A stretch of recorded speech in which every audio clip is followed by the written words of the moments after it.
मैं BTech civil engineer Vishal Mishra. आज मैं आपके सामने बहुत ही इंपॉर्टेंट टॉपिक लेकर आया हूँ। टू वे स्लैब क्या होती है और वन वे स्लैब क्या होती है, कैसे हम दोनों में कंपेयर करते हैं वन वे स्लैब और टू वे स्लैब। ये मेरे पास एक डायग्राम है one way slab two way slab का।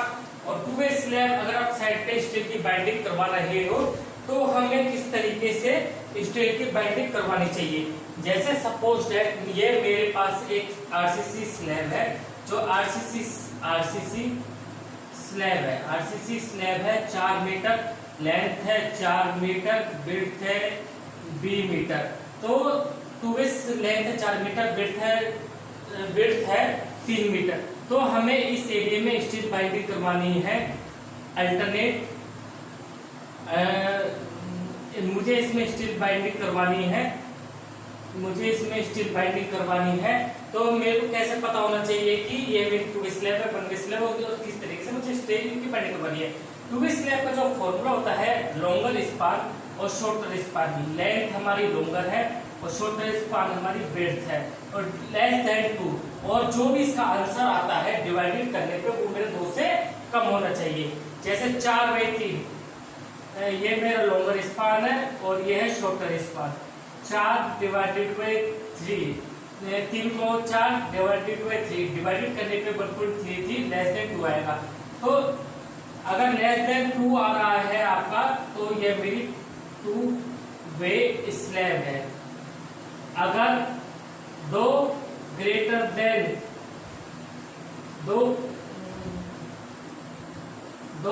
देन 1 आ रहा है तो वन वे स्लैब है, वन वे स्लैब है। इसका यही फॉर्मूला होता है longer span short span divided by जो आंसर आता है वह में हमारा 2 से कम होना चाहिए तो हमारी टू वे स्लैब है। और 2 से ज्यादा आंसर आता है, 2 से बड़ा ग्रेटर देन हमारी वैल्यू होती है वो हमारी वन वे स्लैब होती है। और हमारे one way two way slab में हम टू वे स्लैब की बात करते हैं और ये हमारी क्या क्या काम करती है। टू वे स्लैब में हमारे चारों एजेस होते हैं। टू वे स्लैब में ये हमारे एजेस है। टू वे स्लैब में चारों कॉर्नर पे एजेस होते हैं और इन चारों कॉर्नर पे हम बीम प्रोवाइड करवाते हैं 9 इंची का या फिर जो हमारी स्ट्रक्चर इंजीनियर की ड्राइंग होती है वहां पे हम इसे बीम प्रोवाइड करवाते हैं। ये हमारे बीम है, बीम 1, बीम 2 और बीम 3 और बीम 4। और मुझे इस एरिया में स्टील प्रोवाइड करवाना है। जब हम इस एरिया में स्टील प्रोवाइड करवाते हैं तो इस स्लैब का जो लोड होता है वो चारों कॉर्नर पे हमारा बिल्कुल इक्वल लोड ट्रांसफर होता है। बिल्कुल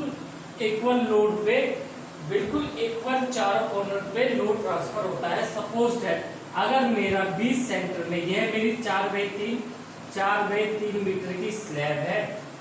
सपोज दैट ये मेरी 4 मीटर में 3 मीटर की स्लैब है और इस पे जो मेरा लोड 20 सेंटर में ज्यादा आ रहा है, ये मेरा 20 मिड पॉइंट है। मिड पॉइंट पर ज्यादा लोड आ रहा है तो मिड पॉइंट पे जब मेरा लोड ज्यादा आता है तो टू वे स्लैब मेरी क्या करती है, चारों कॉर्नर पे लोड को ट्रांसफर करती है। चारों कॉर्नर पे लोड को ट्रांसफर करती है और लोड को ट्रांसफर होने के बाद में बिल्डिंग मेरी सुटेबल रहती है। इसलिए हम टू वे स्लैब प्रोवाइड करवाते हैं। और ज्यादा लोड होने की वजह से जो स्लैब के जो चारों कॉर्नर होते हैं, ये कॉर्नर है स्लैब के, वो क्रैक नहीं आते हैं। बीच में अगर ज्यादा लोड हो जाता है यह लोड चारों ओर ट्रांसफर हो जाता है जिससे हमारे स्लैब में क्रैक नहीं पड़ते हैं और चारों तरफ लोड ट्रांसफर होने की वजह से यह स्लैब हमारे सुटेबल रहती है। और तो आगे बात करते हैं function due to distribution load. जो मेरी स्लैब होती है वह मेरी function due to distribution load चारों तरफ लोड को ट्रांसफर करती है। लॉन्गर स्पान शॉर्टर स्पान को अलोंग लॉन्गर बीम पर जो मेरा लॉन्गर स्पान होता है, लॉन्गर स्पान और शॉर्टर स्पान पर लोड ट्रांसफर करती है, पर ये अलग अलग ट्रांसफर करती है। ये नहीं है कि एक जगह सारा लोड ट्रांसफर करती है, चारों बीम पर अलग अलग लोड ट्रांसफर करती है। अब है स्टील प्लेसिंग शॉर्ट बीम। जब हम इसमें स्टील प्लेसिंग करते हैं तो हमें स्टील प्लेसिंग करते हैं वो हमें शॉर्टर स्पान में, जब भी हमें इसमें सरिया बनवाना होता है तो हमें सबसे पहले हमें स्टील बाइंडिंग करवाना होता है। ये स्लैब है लॉन्गर स्पान और शॉर्टर स्पान। सबसे पहले हमें सरिये को ऐसे बनवाना होता है। शॉर्टर स्पान में हमें स्टील को बाइंडिंग करवाना होता है, और बाइंडिंग जब हम इसे करवाते हैं तो हमारी स्टील की बाइंडिंग ऐसे होती है। ये मेरा बीम है, बीम से ऐसे जाकर 45 डिग्री पे ऐसे, और ये सरिया ऐसे 45 डिग्री के एंगल पे सीधा जाकर मेरे स्टील को बाइंडिंग होती है। जो मेरा इसमें जो पॉइंट बनता है, यह स्लैब का ये क्रैंक बनता है। अगर मैं स्लैब की बात करूं तो ये स्लैब का लोड डिस्ट्रीब्यूशन होता है। Two way slab load which central load 4 zone पर लोड ट्रांसफर हुई है। टू वे जो लोड पड़ता है बी सेंटर पे चारों तरफ ट्रांसफर होता है। स्टील बेंट अप,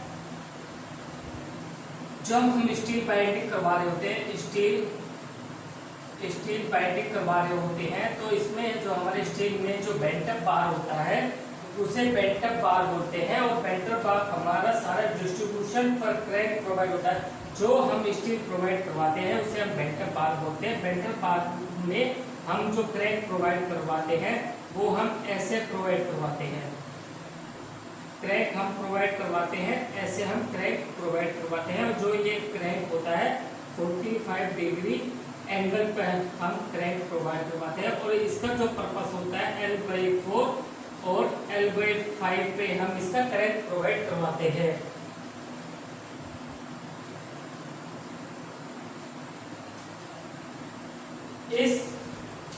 सबसे पहले जब हम स्टील बाइंडिंग करते हैं इस बार को बेंड करेगा जो डिस्ट्रीब्यूशन बार, और जब जो हमारा आपने देखा होगा जब हमारी स्टील को हम बाइंडिंग करवाते हैं तो सबसे पहले हम इसको ऐसे, ये मेरी आरसीसी की स्लैब है, सबसे पहले हम इसको ऐसे बाइंडिंग करवाते हैं, इसको हम ऐसे बाइंडिंग करवाते हैं। सबसे पहले हम ये मेरी आरसीसी की स्लैब है, इस स्लैब में हम क्या करते हैं, इसको ऐसे एंगल पे और इसको ऐसे करके एक पे आपको एक छोड़ के एक पर क्रैंक देना है। एक छोड़ के आपको एक पर क्रैंक देना है। एक छोड़ के आपको एक पर क्रैंक देना है। ऐसे हम स्टील की बाइंडिंग करवाते हैं। जो हमारी स्टील की बाइंडिंग होती है इसे हम शॉर्टर स्पैन में हम सबसे पहले बाइंडिंग करवाते हैं, ये हमारी। और यहाँ पे हम जो हमारी गैप बच जाता है यहाँ पे हम एक एक्स्ट्रा सरिया प्रोवाइड करवाते हैं। एक्स्ट्रा सरिया प्रोवाइड करवाने का यह पर्पस होता है, जैसे सपोज दैट ये मेरी स्टील बाइंडिंग हो रही है,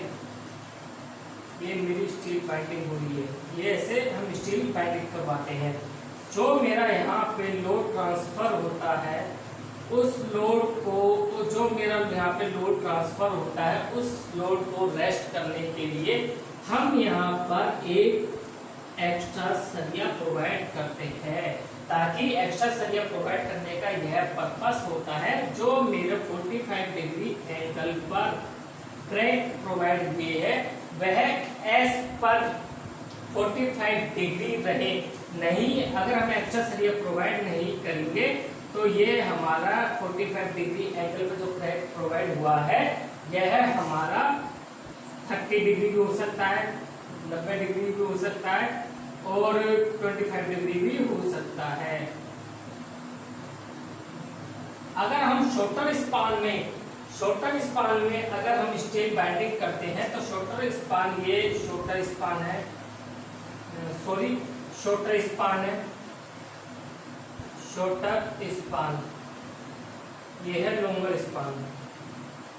लॉन्गर स्पान, लॉन्गर स्पान में हम स्टील को ऐसे बाइंडिंग करते हैं, हम स्टील को ऐसे बाइंडिंग करते हैं,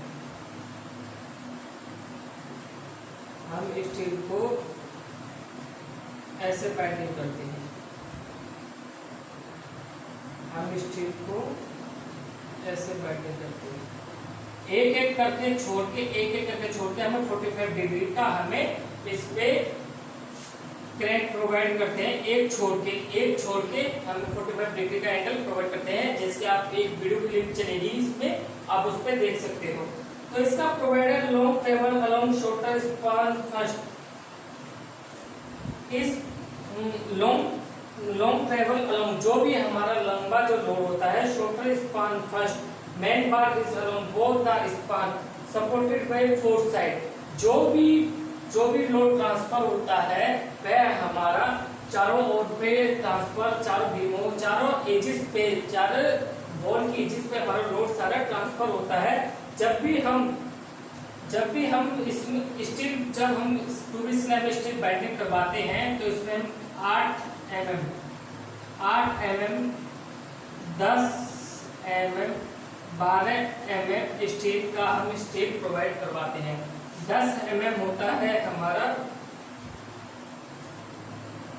इसमें हमारा मेन बार होता है 10 mm का, जिसे हम 200 सेंटर टू सेंटर लेते हैं।